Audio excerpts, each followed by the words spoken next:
Listen, I don't know how much Cody Bellinger is going to get in the offseason once he becomes a free agent, but it's going to be a ton. He hit one 450 feet yesterday. Ronald Acua Jr. and Corbin Carroll, they're having some of the most insane power speed seasons I've ever seen. They went off yesterday. I don't know what this Mets pitcher was thinking or doing, but he threw it to absolutely no one. Might have cost himself a W, and Bo Bichette, he's back, and he's raking against the Yankees. All of that in today's MLB Recap, a series in which we recap every single game, every single day. And just a reminder, use code Fuzzy on SeatGeek to save 20 bucks off. Atlanta fans might hate me for skipping a lot of action, but that's okay because Ronald Acua Jr., he deserves to get talked about right now. The dude went yard on the very first pitch of the game, his 38th home run of the year, his first of two in this game. Wait for the second one. Atlanta, they ran it up to 7-zip because Michael Lorenzen, he has an almost 10 ERA since throwing that no-hitter. He has basically been relegated back to the bullpen. He has 14 strikeouts over his last 26 innings, and he's given up 27 runs over those 26 innings. The two-timer Bryce Harper, he belted a long 3-run home run for his 19th of the season. Now we're going to go from a former MVP to the 2023 NL MVP. Ronald Acuna Jr. is the MVP, and if you still think it's Mookie Betts, respectfully, you're just wrong. Ronald is now hitting .338 with 39 home runs, 67 stolen bases. He's leading the NL in runs, hits, stolen bases, on base percentage, OPS, OPS plus, and total bases. Now, full credit to Mookie Betts for making this a close MVP race with that historic stretch, but Ronald, he has been a cheat code over the last 20 games. He's hitting .390 with 11 home runs, 26 RBIs, 8 stolen bases, and a 1240 OPS over his last 20. It's over. In my opinion, respectfully, I love Mookie Betts. The MVP race is over, and again, if you don't think so, you're just wrong. Now, Mookie has an MVP already, and he's won 2 World Series, so I don't know if he even really cares. He had 3 base hits in this one, more on him in just a second, because Torkelson, he sent one out to the seats. He's 1 away from 30, and look at Parker Meadows turning on a pitch. He goes yard. Now, you guys smell that? That is JD Martinez cooking. He's got 3 home runs and 6 RBIs over his last 2 games. He's got 29 home runs and 92 RBIs in just 102 games this year. Ryan Pepio, he did a great job at missing barrels and limiting any damage. He went 6 innings in relief. He has a 1.91 ERA. He and Emmett Sheehan are going to be nasty in the playoffs, at least in my opinion. David Peralta tied it on a double in the 8th, so we go to the 9th inning. Mookie Betts, he got on for the 3rd time of the game, and he scores on a walk-off single from Max Muncy. So we've talked about the Braves and the Phillies, the Dodgers. Who is the team to beat in the NL? Is there a sneaky team like the Brewers? Maybe you think it's the Diamondbacks or the Cubs if they can get hot. Leave some predictions in the comments. Maybe, just maybe, the sneaky team is the San Diego Padres. Now listen, a huge shout out to Ryan Feltner of Colorado. He went 5 shutout with 5 punchies, a really good outing, but these next few moments have to be dedicated to the 2023 NL Cy Young winner. I am calling the races are over. Blake Snell, he has beaten Justin Steele, and Ronald Acuna Jr., he has beaten Mookie Betts. Blake Snell went 7 no-hit innings and struck out 10 hitters yesterday. He has a 2.3 ERA and 227 strikeouts and 174 innings since May 25th. That's 22 starts. Blake Snell has a 1.2 ERA. He's allowed 18 runs over 22 starts. That doesn't even make sense. Now, he's not going to get the W, unfortunately, because San Diego, they took forever to score runs. They walk it off on a 2-run Xander Bogaerts home run. For Xander, that's 5 consecutive multi-hit games. He's hitting .455 with 8 doubles and 4 home runs in his last 16 games. The Padres have won 6 games in a row. I know it's far-fetched, and their season is probably over, but remember, they're 5.5 games back, and they have the easiest schedule in baseball, and they've won 6 in a row. Let me set this up. Miami, they got knocked out of the wild card by the Reds just a day ago, so if Miami wins and Cincy loses, they'll trade places again, and Cincy will be out of the wild card. Now, you just saw the game-tying double from Josh Bell, and apparently John Cena plays 3rd base for the Mets because Joe LaCasey threw it to absolutely no one. That gave Braxton Garrett a lead, and I mean, Braxton Garrett has been shoving lately. These are real stats, by the way. I'm not being dramatic. He struck out 7 yesterday, allowed just 1 unearned run. He owns a 0.83 ERA over his last 4 starts. Garrett Hampson, he doubled in Miami's 3rd run, which ended up being huge considering Nimmo, he played spoiler and tied things up to make things interesting. Joey Wendell and Jorge Soler got on in the 9th, and Jake Burger's at the dish. Jake Burger and Josh Bell have been so dang clutch for the Marlins. Jake Burger walks it off, and the Marlins have all but fixed his strikeout issue. The strikeouts are way down. He's hitting .310 as a Marlin. The Miami GM Kim Ng, I did not know that she's going to be a free agent GM at the end of 2023. If I'm the Guardians or if I'm the Red Sox or the Yankees, I mean, smell you, Brian Cashman. I want Kim Ng. Okay, back back to the NL wild card. This has now become a must-win for the Reds, and Minnesota bodied them. Matt Wallner, he singled in Max Kepler, and Ryan Jeffers. This dude's been amazing. That solo home run gives him 11 home runs and a 128 OPS plus in 89 games. Kenta Maeda, he wanted to remind folks that he can carve just as much as Pablo Lopez or Sonny Gray when he's healthy, and carved might have been an understatement because he only allowed one base hit. Now, he did only throw 5, but he struck out 8 hitters on 83 pitches. Nasty, nasty stuff. You had RBI singles from Edward Julian, Jorge Polanco, and Willie Castro. He pretty much took over from there. He mashed a 2-run home run in the 7th, and then he robbed a 2-run home run just a few moments later. He's got 31 stolen bases, and he's played 6 positions on defense for the Twins this year. He's been really valuable. The Twins were en route to an easy W, and then they lost Royce Lewis. This dude cannot catch a break with the health side of things. They say it's a hammy issue. I'm praying that he's going to be okay because the Twins need this guy. And also Carlos Correa, this just broke as I'm making this video. Correa's on the IL now as well. So Miami and Cincinnati flip-flop again in the standings, and now we have a huge series on our hands. San Francisco, they have to try and stop the Diamondbacks, who have won 3 games in a row coming into this one. Jock Peterson, he sent that one to make it 2-0, but Arizona, they have a guy named Corbin Carroll, so that's no problem.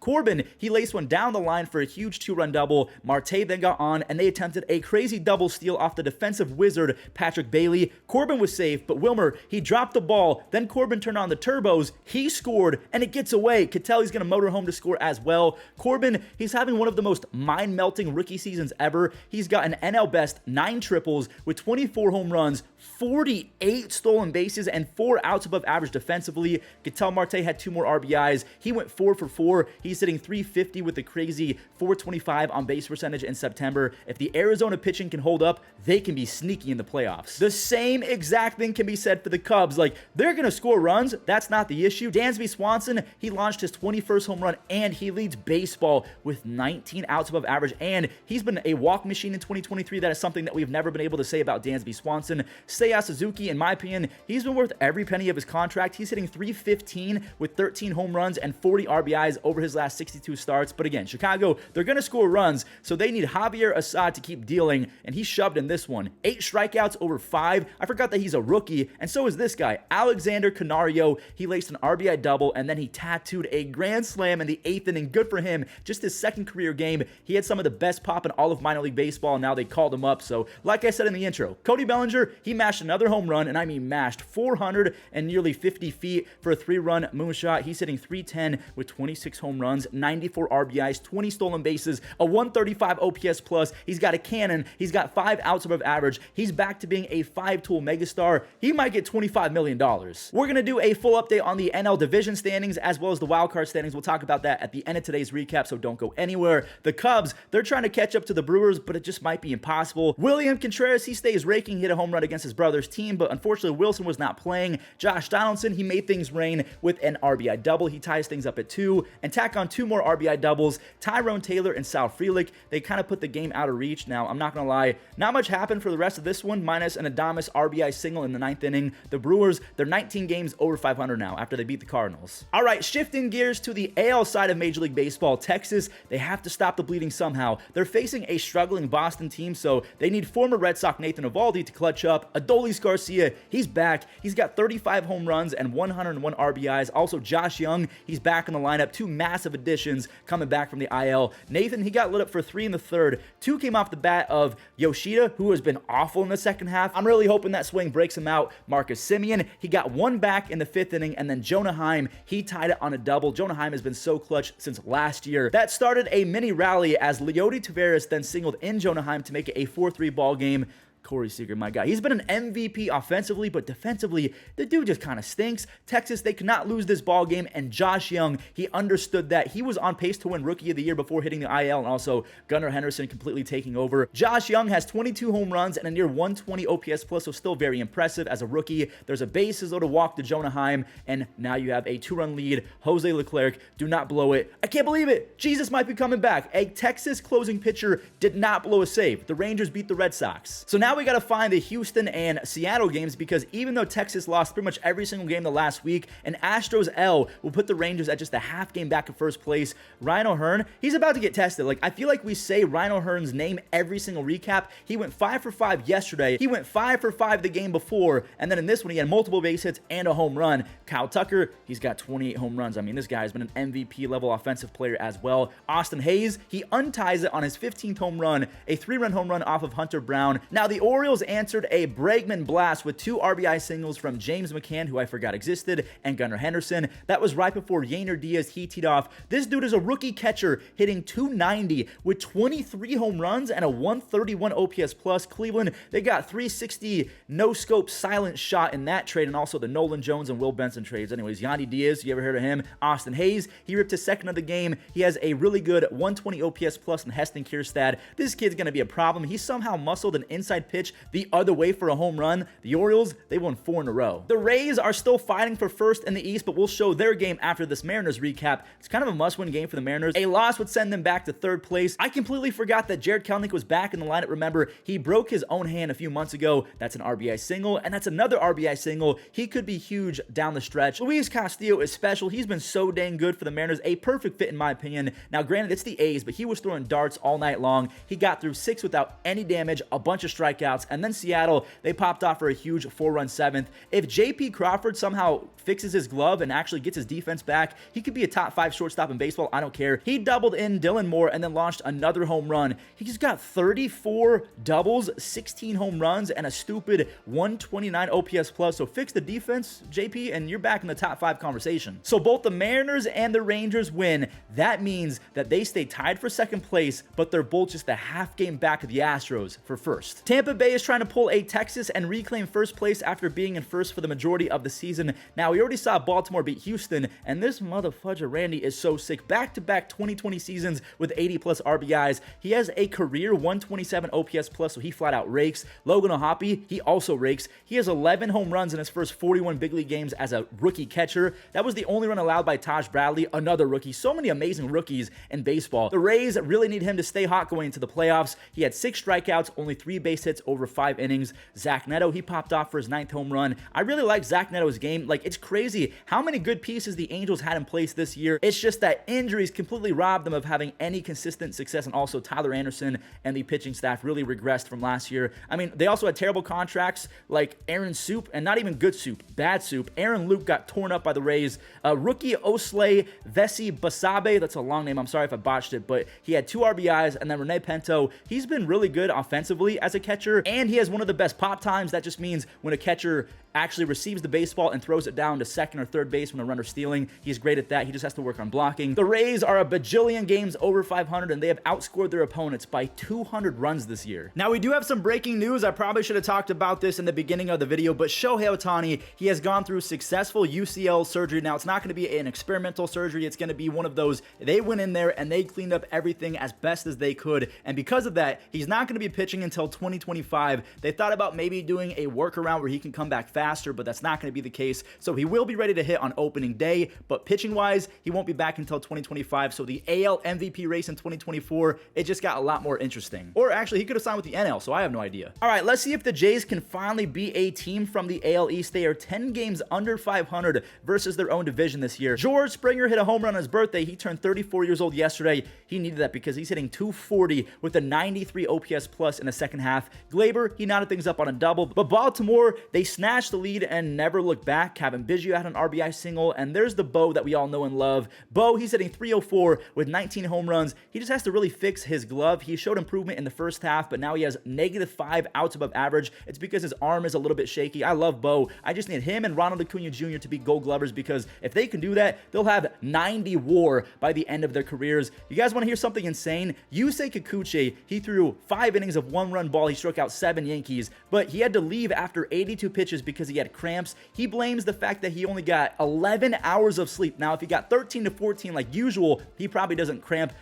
I can't even sleep for 7 hours. How do you sleep for 13 to 14? Alejandro Kirk, he tagged a 2-run home run. The Blue Jays have won 4 games in a row, and before we show the full standings, a couple last few games to go over. Luis Robert Jr. has some of the easiest pop I've ever seen. It looked like he just kind of threw the bat at that baseball. He just tossed his hands. He's got 37 home runs, a 130 OPS plus on top of playing platinum defense. Moncada, he mashed Chicago's second home run. Those were both off the rookie Jackson Rutledge, who did a nice job of bouncing back. He allowed 10 base hits and 7 runs in his debut, so he bounces back. He almost went 7, walked just 1 hitter, gave up 2 solo home runs. Jose Urena, he was pretty solid as well for the White Sox. 1 run over 6 innings. He only threw 70 pitches, so I have no idea why he was taken out, and that's a bummer. No, literally, that's Aaron Bummer giving up a go-ahead home run to Joey Meneses, and now the Nationals are out in front. He very quietly has 84 RBIs. Moncada, he drove in Luis in the ninth to make things interesting, but Finnegan, he closed it out. He's got 26 saves. If MJ Melendez ever learns how to stop striking out like 30% of the time, he could be insane, because that's his 15th home run. He's top 2% in average exit velocity, so he mashes. RBI singles from MJ and Nick,